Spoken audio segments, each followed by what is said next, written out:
എല്ലാ സ്ഥലത്തേക്കും ആവശ്യമുള്ളവർക്ക് പോലെ വെട്ടിയിലാക്കി ട്രെയിനിൽ കയറ്റിക്കണം. നമ്മൾ കണ്ടതാണ്, യൂട്യൂബിലൊക്കെ കാണലുണ്ട് നമ്മൾ. അതേമാതിരി ഇവർക്ക് സംവിധാനം നടക്കുന്നുണ്ടല്ലോ. അവർക്ക് അങ്ങനെയുള്ളവർക്കൊന്നും മുതലെടുത്തിട്ടുണ്ടെങ്കിൽ നമുക്കത് ആളുടെ സമയത്ത് കൊണ്ടുപോയി വിൽക്കാനും പറ്റും. അങ്ങനെയുള്ള കാര്യം ഒക്കെ സൗകര്യം ഇവിടെ തന്നെ ഉള്ളു. വേറെ എവിടെയും അങ്ങനെ സൗകര്യം ഇവിടെ നമ്മളിപ്പോൾ ഇതുവരെ യൂട്യൂബിലൊന്നും കണ്ടില്ല ഇവിടെ. അപ്പോൾ ഇതൊക്കെ തന്നെ എനിക്ക് പറയാനുള്ളത്. ഇവിടെ ഇറച്ചിയാക്കും, നമ്മൾ ഉണ്ടായി കൊടുത്താൽ ഇറച്ചിയാക്കി അതേപോലെ പൈസക്ക് വിറ്റ് പോകും. അതേപോലെ നമുക്ക് പൈസയും തരും. അതൊക്കെ തന്നെ ഇവിടെ നടക്കുന്നത്.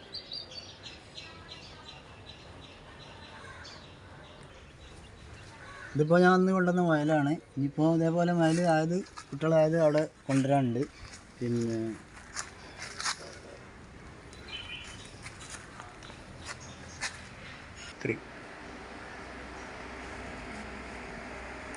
ഇതുപോലെ ഞാൻ ചെക്ക് മേടിച്ചുണ്ടാവും സാറിൻ്റെ അടുത്ത് നിന്ന്. പോകുമ്പോൾ കൊടുത്താൽ തിരുവനന്തപുരം പൈസ വാങ്ങി പോകണമെങ്കിൽ, അല്ലെങ്കിൽ യൂണിവേഴ്സിറ്റി പോകുമ്പോൾ നമ്മൾ ബാങ്കിൽ അവിടെ ഇട്ട് കഴിഞ്ഞാൽ നമ്മൾ ATM